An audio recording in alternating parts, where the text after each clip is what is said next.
मेरा नमस्ते। अपने YouTube channel biology Amit Dikshit पर आज हम 11वीं का सेकंड चैप्टर जीव जगत का वर्गीकरण बायोलॉजिकल क्लासिफिकेशन के बारे में पढ़ेंगे। और देखिए, चैप्टर क्योंकि बड़े होते हैं तो उन चैप्टरों को हम पार्ट वाइज पढ़ाते हैं।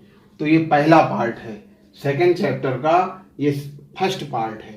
तो फर्स्ट पार्ट में सबसे पहले, क्योंकि हम जीव जगत का वर्गीकरण की बात कर रहे हैं, जो पूरा जीव जगत है उस जीव जगत का वर्गीकरण कैसे हुआ, क्यों हुआ, तो सबसे पहली बात इसमें आती है वर्गीकरण की, कि वर्गीकरण क्या है।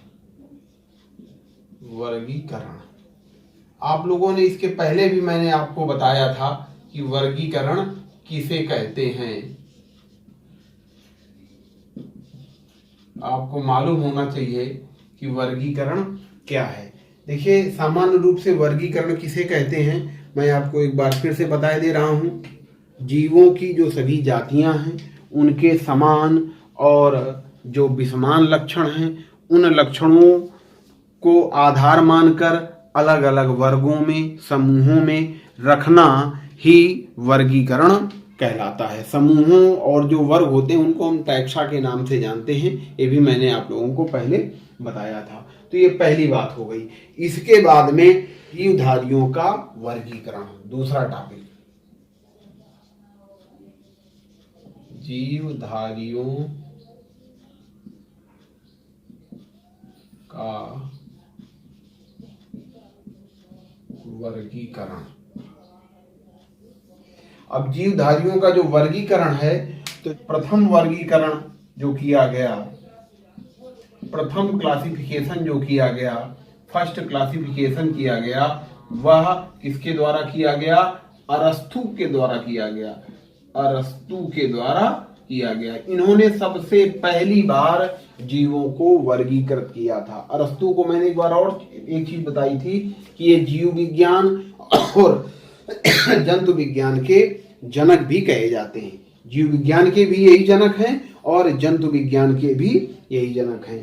तो अरस्तु ने सबसे पहले जीवों को वर्गीकृत किया था, और वर्गीकृत करने में इन्होंने दो चीजें बताई थी। एक बताई थी पौधे, और दूसरी चीज बताई थी इन्होंने जंतु। पौधे अर्थात प्लांट, जंतु अर्थात एनिमल। इस प्रकार से इन्होंने दो चीजों में डिवाइड किया था। पौधों को इन्होंने तीन पार्ट पौधों के बताए थे। तीन पार्ट में शाक, झाड़ी और वृक्ष। पौधे के जो इन्होंने तीन पार्ट बताए थे, शाक, झाड़ी और वृक्ष। शाक माने जो छैलते हैं, झाड़ी माने जो छोटे होते हैं और झाड़ीदार और जिनमें कांटे होते हैं पर्याप्त, वृक्ष जो बड़े बड़े होते हैं। इस प्रकार से इन्होंने पौधों के बारे में बताया था। जंतुओं को इन्होंने दो भागों में डिवाइड किया था। एक बताया था जिनमें आरबीसी अर्थात लाल रुधिर कणिकाएं पाई जाती हैं,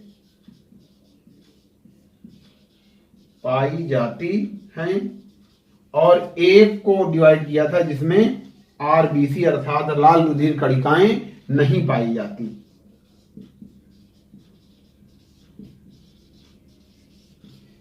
नहीं पाई जाती।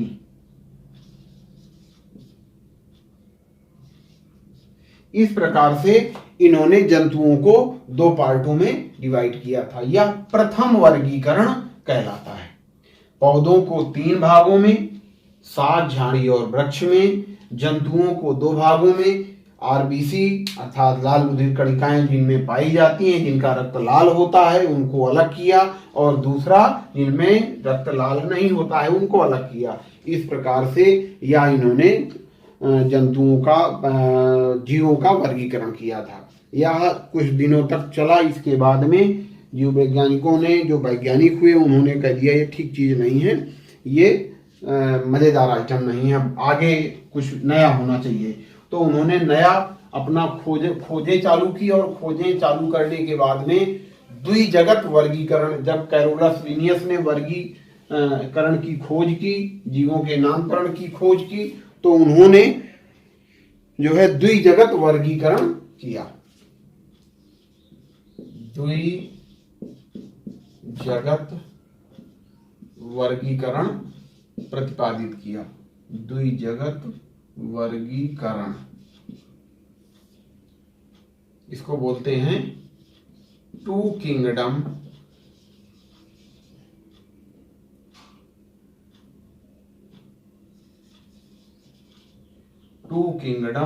क्लासिफिकेशन।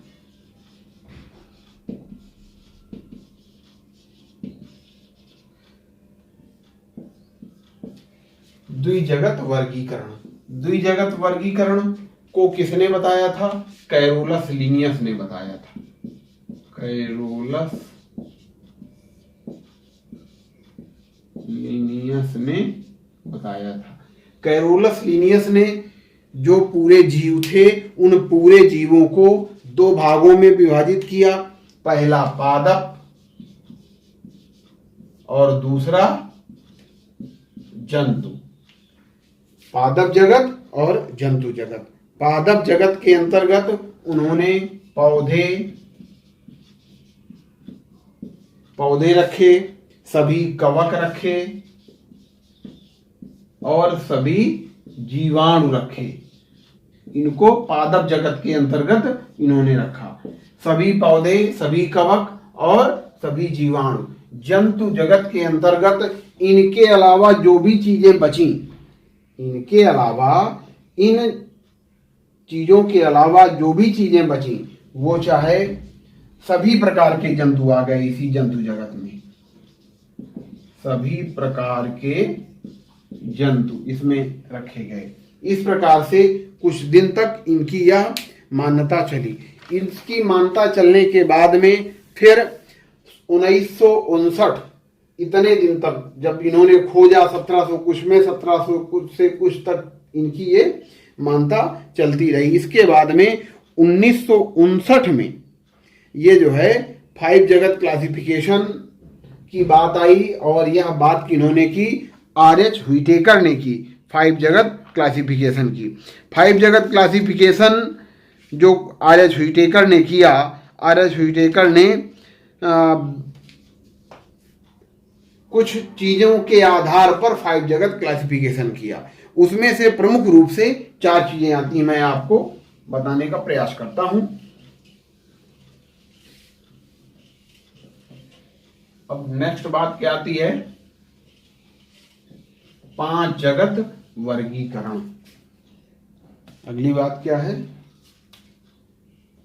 5 जगत वर्गीकरण पद्धति। 5 जगत वर्गीकरण पद्धति। 5 किंगडम क्लासिफिकेशन, इसको लिख सकते हैं हम लोग। 5 किंगडम क्लासिफिकेशन को 1959 में किन्होंने बताया था? आर.एच.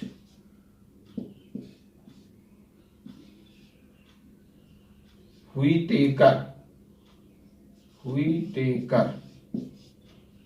ने बताया था।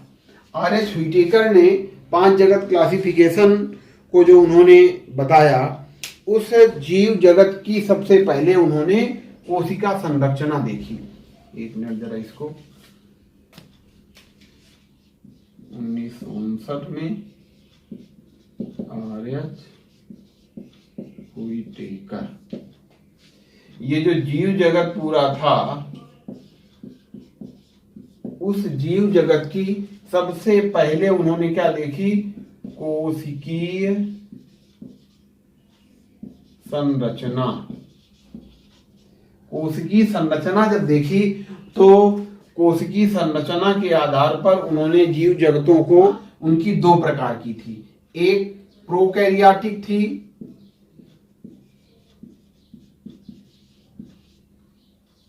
और दूसरी संरचना थी यूकैरियोटिक।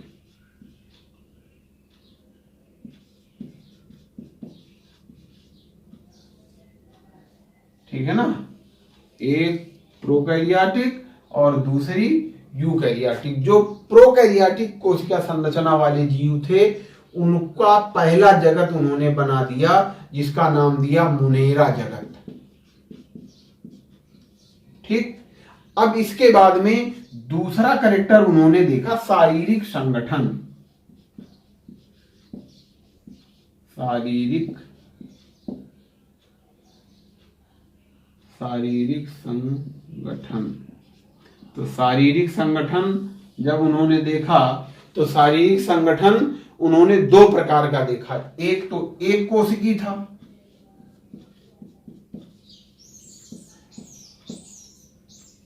और दूसरा शारीरिक संगठन कैसा था, बहुकोशिकी। बहुकोशिकी। तो जो एक कोशिकी प्रकार का शारीरिक संगठन था उस एक कोशिकी प्रकार के शारीरिक संगठन का उन्होंने दूसरा जगत बना दिया जिसका नाम दिया प्रोटिस्टा। क्या नाम दिया, प्रोटिस्टा जगत। अब इसके बाद में शारीरिक संगठन हो गया, फिर बहुकोशिकीय जीवों में पोषण विधि के बारे में जानकारी की। तीसरा कैरेक्टर क्या देखा, पोषण विधि। पोषण विधि। तो पोषण विधि के आधार पर जो जीव थे वो दो प्रकार के थे। एक थे स्वपोषी जो अपना भोजन स्वयं बना लेते थे और दूसरे ऐसे थे जो परपोषी थे जो दूसरों पर आश्रित रहते थे। ठीक है ना। तो जो स्वपोषी थे उनका एक अलग जगत बना दिया जिसका नाम दिया उन्होंने पादप जगत, प्लांटी जिसको अंग्रेजी में बोलते हैं। इसके बाद में जो परपोषी जीव थे तो पोषण तो करते ही करते थे लेकिन पोषण विधि जो करते थे उनका तरीका कैसा था। चौथा कैरेक्टर क्या देखा, पोषण विधि का तरीका। ये क्या था, चौथा कैरेक्टर था इनका। चौथे कैरेक्टर के आधार पर जब उन्होंने देखा तो जीव उनको दो प्रकार के दिखाई पड़ गए। एक थे अवशोषण करने वाले अर्थात अपने भोजन को खींचते थे, चूसते थे, अवशोषण का काम करते थे। और दूसरे थे अंतर्ग्रहण का काम करते थे, मतलब भोजन को खाते थे और ग्रहण करते थे। ठीक है ना। तो जो भोजन के अवशोषण का काम करते थे उनका चौथा जगत बनाया कवक। और जो अंतर्ग्रहण अर्थात भोजन को खाते थे, ग्रहण करते थे, उसका जगत बनाया पांचवा जगत जिसका नाम दिया जंतु जगत। इस प्रकार से ये पांचों जगतों का उन्होंने निर्धारण किया। यही आर.एच. व्हिटेकर के जंतु जगत जीव जगत के मूल लक्षण होते हैं। इन मूल लक्षणों के आधार पर उन्होंने पूरे जीव जगत को 5 भागों में विभक्त किया। ठीक है ना, बात समझ में आई मेरी। तो सबसे पहली बात अगर हम करें तो जीव जगत को अगर हम देखें तो पहली बात में सबसे पहले उन्होंने कोशिका संरचना देखा। फिर कोशिका संरचना के आधार पर उन्होंने देखा कि जीव दो तरीके के हैं, प्रोकैरियोटिक, यूकैरियोटिक। तो जो प्रोकैरियोटिक थे उनको मुनेरा जगत में रख दिया। फिर यूकैरियोटिक जीवों के शारीरिक संगठन पर उन्होंने ध्यान दिया। तो शारीरिक संगठन में जो यूकैरियोट थे वो एक कोशिकी थे, कुछ बहुकोशिकी थे। तो जो एक कोशिकी जीव थे उनको प्रोटिस्टा जगत में रख दिया। इसके बाद में फिर उन्होंने बहुकोशिकी जीवों को पोषण विधि देखी उनकी। तो पोषण विधि में कुछ स्वपोषी थे और कुछ परपोषी थे। जो स्वपोषी जीव थे अपना भोजन स्वयं बना लेते थे, उनको पादप जगत में रख दिया। फिर इसके बाद में जो पोषण विधि, फिर पोषण जो परपोषी जीव थे उनमें जो पोषण करने का तरीका कैसा है, अवशोषण का तरीका है कि अंतर्ग्रहण का तरीका है। तो जो अवशोषण अर्थात जो सोखते थे किसी चीज को तो उनको कवक जगत में रखा और जो अंतर्ग्रहण का काम करते थे उनको हम जंतु जगत में रखते हैं। इस प्रकार से RH व्हिटेकर ने जीव जगत की ये 5 जगत वर्गीकरण को बताया। ठीक, अब आगे का टॉपिक जो आता है मैं आपको बताता हूं। एक एक चीज को ध्यान लगा करके पढ़ते चलें, सुनते चलें। जो चीज ना समझ में आ रही हो तो वीडियो को दोबारा रिपीट करें और फिर से दोबारा देखें। जब तक ना समझ में आए तब तक वीडियो को देखें तो ठीक रहेगा। अब बात आती है, अगला टॉपिक आपका 5 जगत वर्गीकरण के मूल लक्षण, जो अभी मैंने आपको बताए थे बीच बीच में। 5 जगत वर्गीकरण के मूल लक्षण। अब मैं अगर 5 जगत वर्गीकरण के मूल लक्षणों की बात करूं, ठीक है, तो जो 5 जगत वर्गीकरण हुआ है, उन 5 जगत वर्गीकरण का जो पहला मूल लक्षण है उसका नाम है कोशिका संरचना। अभी मैंने बताया भी था, कोशिका संरचना की जटिलता, ये पहला लक्षण है। दूसरा लक्षण, पहला लक्षण क्या मैंने अभी बताया, कोशिका संरचना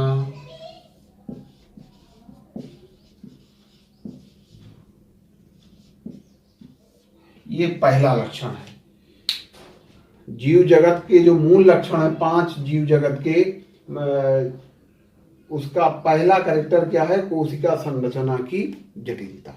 कोशिका संरचना कैसी है, केंद्रक कला की उपस्थिति है कि अनुपस्थिति है उसमें। कोशिका केंद्रक कला की उपस्थिति और अनुपस्थिति के आधार पर 2 प्रकार की होती हैं, सभी लोग जानते हैं। पहली होती हैं जिनमें केंद्रक कला की अनुपस्थिति होती है वो प्रोकैरियोटिक होती हैं, और जिनमें केंद्रक कला की अनुपस्थिति होती है वो यूकैरियोटिक होती हैं। तो प्रोकैरियोटिक और यूकैरियोटिक के आधार पर उन्होंने यहाँ पर कोशिका संरचना की जटिलता के आधार पर उन्होंने पहला जगत बता दिया। पहले जगत का नाम उन्होंने मोनेरा जगत रख दिया। इस प्रकार से ये पहला जगत हो जाता है। फिर दूसरा जो उनका कैरेक्टर आया, दूसरे कैरेक्टर का नाम था शारीरिक संगठन की जटिलता। शारीरिक संगठन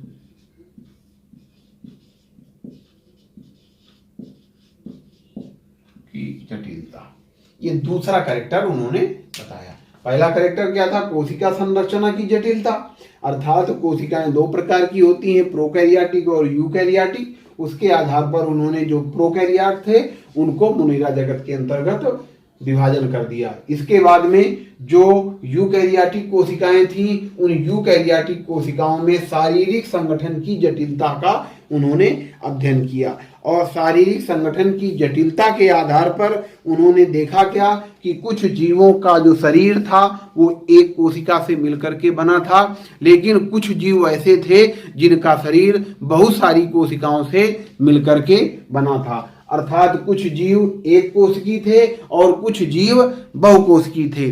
तो एक कोशिकी जीवों को उन्होंने अलग किया और बहुकोशिकी जीवों को उन्होंने अलग किया। जो एक कोशिकी जीव थे, एक कोशिकी जीवों को उन्होंने प्रोटिस्टा जगत में रखा। शारीरिक संगठन के आधार पर उन्होंने जीवों को 2 पार्टों में किया। एक पार्ट किया उन्होंने एक कोशिकीय और दूसरा पार्ट उन्होंने किया बहुकोशिकीय।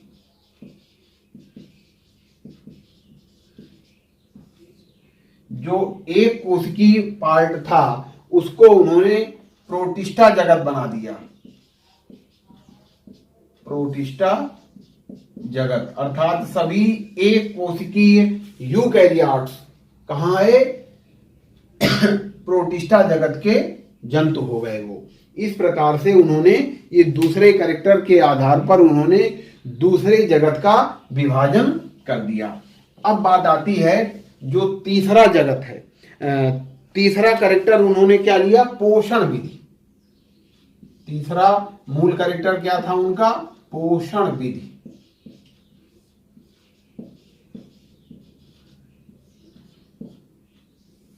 पोषण विधि।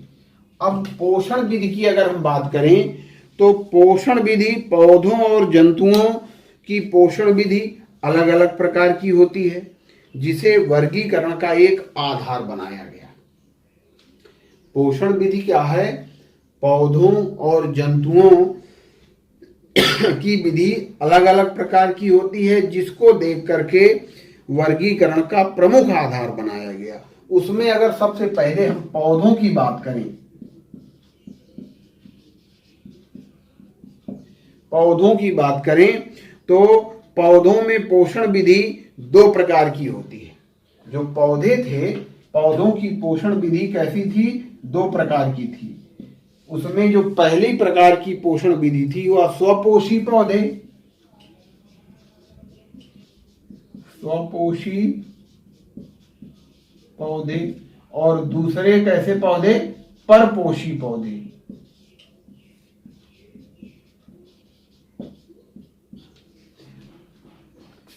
तो अब आज मैं इस टॉपिक में इतना यहीं तक रखता हूं। कल मैं आपको पोषण विधि पुनः से समझाऊंगा। यहां तक ये जो मूल लक्षण मैंने 2-5 जगत के बताए, इनको मैंने व्यवस्थित बता दिया है। अगले टॉपिक में मैं पोषण विधि को पुनः व्यवस्थित ढंग से समझाऊंगा। तब तक के लिए मेरा वेट करिए। धन्यवाद।